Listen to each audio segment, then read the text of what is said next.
My husband and I are both 28 years old. We have 3 kids, and he's the only boyfriend I've ever had. We've been together since high school. He's always had low self-esteem. I do too, but not to the extent he does. About 7 years ago, we got new phones.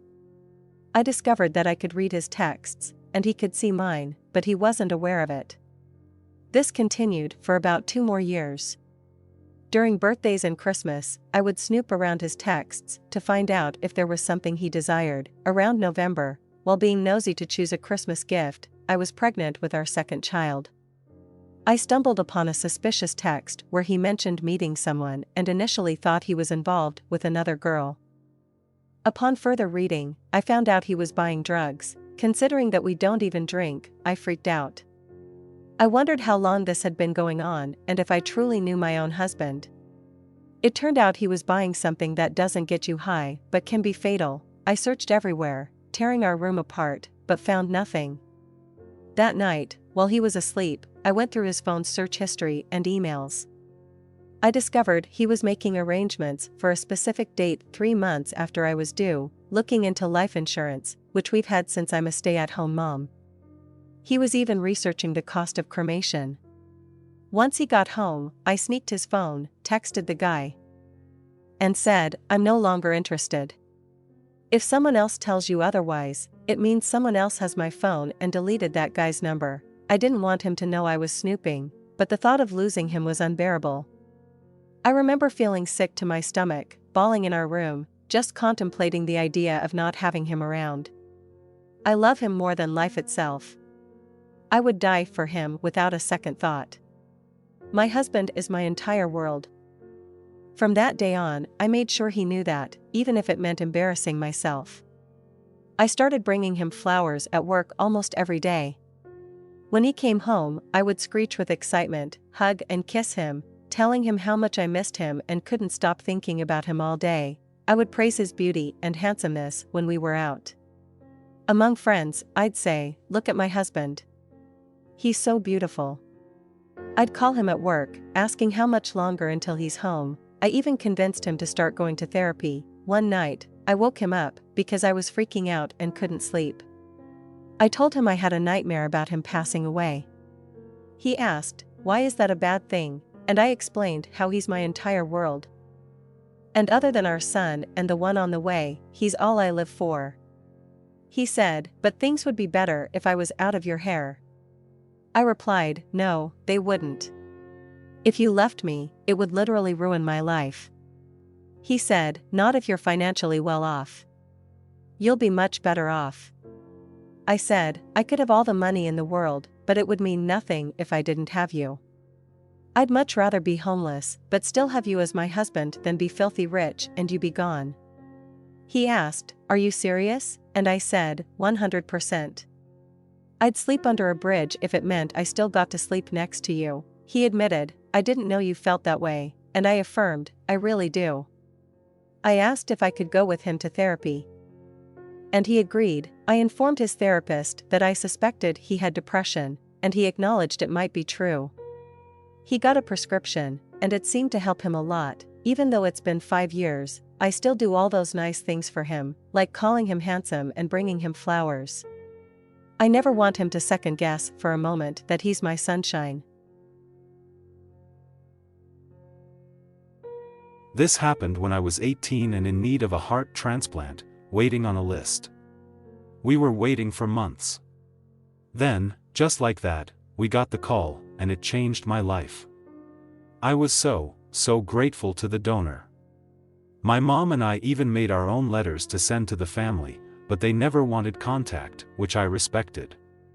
He saved my life, yeah, but theirs was all heartbreak. For years, I was always grateful for that sacrifice, but even more now that my girlfriend and I met years later, and now we're expecting a baby boy in August. Also, because we know the whole truth now.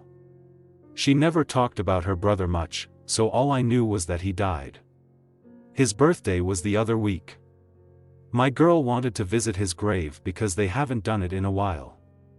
She opened up about his car accident, being on life support until they decided to take him off it, and since he was registered as an organ donor. That isn't what got me thinking, though. What did was the fact that the exact date of his death is when I got called in for the heart transplant. My girlfriend and I decided to find out the truth because her family was grieving so much they never looked at the letter sent by me. We had a long talk with her mom about this because if she'd rather not know, then we'll drop it. Her mom gave us her blessing to find out.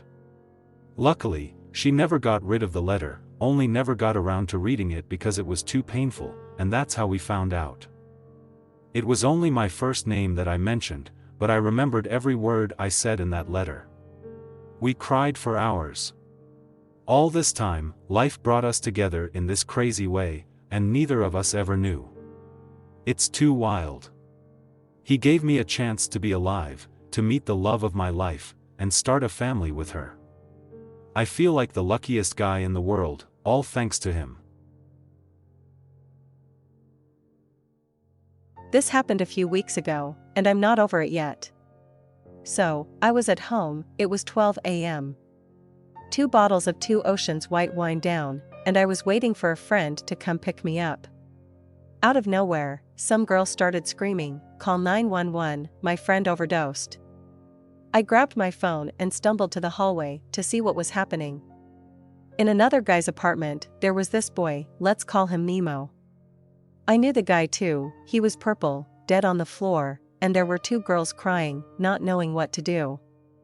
Again, I was messed up. Wine is different than other liquor for me. Calmly, I gave my phone to a girl and told her to call 911.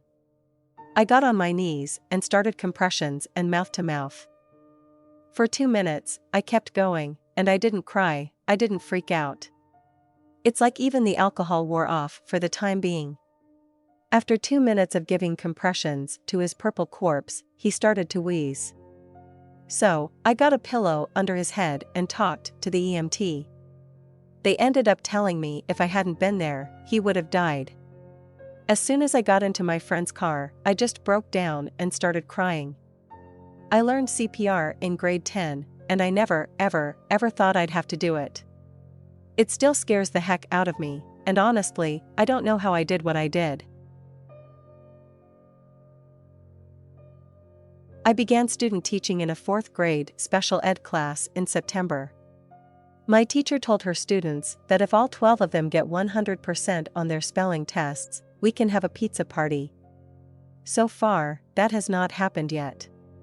This past Monday, my teacher told them, "This is Ms. K's last week with us. Let's all work really hard to finally get that pizza party." The kids were really excited. During their free time, they would all study their words.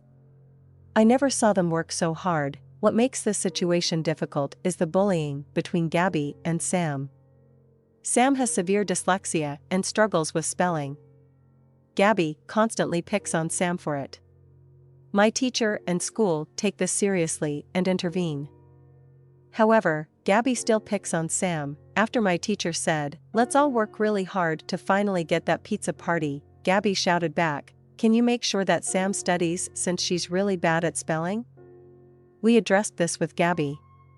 Even though she is only 9, she annoys me with her passive-aggressive comments. Sam practiced really hard for the spelling test. I even stayed after school Thursday to help Sam study. On Friday morning right before the test, she was crying because she didn't want to be the only student to fail and ruin the pizza party. I told her that she worked so hard this past week and she is smart. For the spelling test, our teacher will say the spelling word out loud, and the students will write it.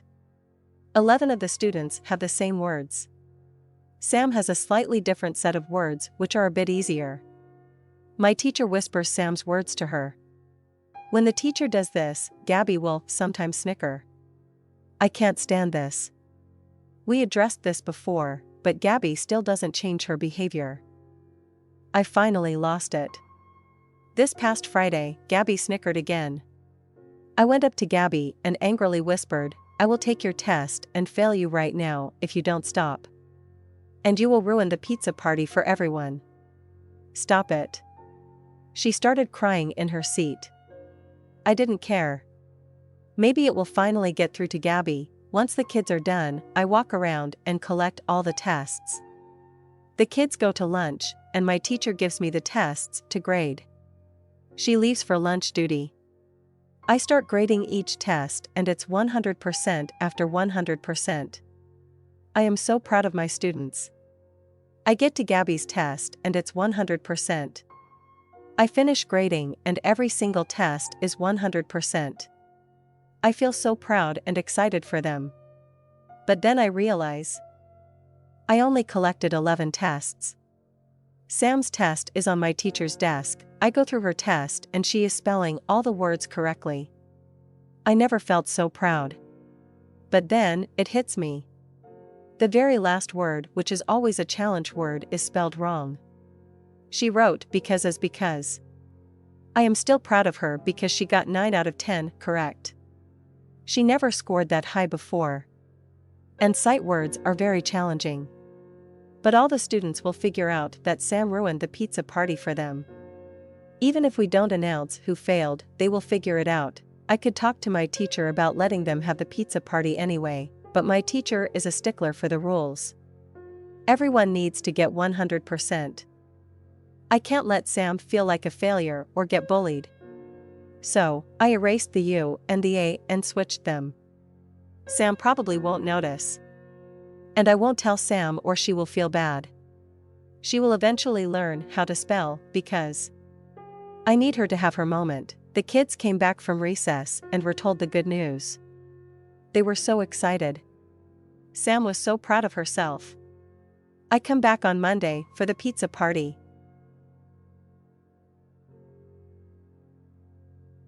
Dear wife, I first met you when I was 19. I'm 34 now, but I still remember the moment I laid eyes on you. You know how people say, it was love at first sight? Well, I used to think it was a stupid, overused cliché, but it happened to me that night. You were a Renaissance painting come to life, with your emerald green eyes, smooth, opal-like skin, and wavy blue-black hair. Your voice was like bells pealing. Your smile, radiant and glowing. I was your first kiss. I was your first boyfriend, your first love, your first everything. We dated for 2 years before you broke up with me for the first time, over some silly argument I don't even remember. We were split for a year, and then you came back into my life. We dated for nearly 3 years this time around before you broke up with me again when I was 25. You were scared by how fast our relationship was moving and wanted to be free. So I let you be free, but God, how it hurt me. We were practically engaged by that time. I was sketching out designs for a ring. I dated other women, but none of them were like you. You also dated other people, some good men, some mediocre, and some really, really bad. You cried in my arms after one of your boyfriends had yelled at you and left bruises on your cheeks, but one day, less than 2 years after we had last broken up, you told me you were engaged to one of the good ones. I went to your wedding. You looked like a queen. Every bit as beautiful as the day I first met you. How your face lit up as you saw your soon-to-be husband. I always thought that when I attended your wedding, would be the groom. Wedded bliss didn't last long for you. After just a few months of marriage, your husband passed in a tragic accident. You miscarried your child. This sent you spiraling into a whirlwind of depression, anxiety, and opioid addiction. Yet I stood by you. I watched as you buried your husband and your unborn child. I watched as you collapsed onto the ground, watering the fresh earth with your tears. Some years later, we reconnected. You are recovered now, and more like the girl you once were. Your laughs were fewer and farther in between, but they were still there. Your once youthful and innocent eyes were harder now, more weary, tired.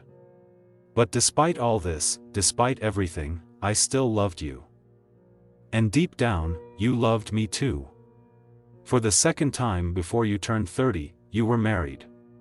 To me, this time. Sometimes, it hardly feels real. I wake up in the middle of the night and hear you breathing beside me, and a wave of pure joy washes over me when I realize that it's you. Still, I know that I don't have your heart completely.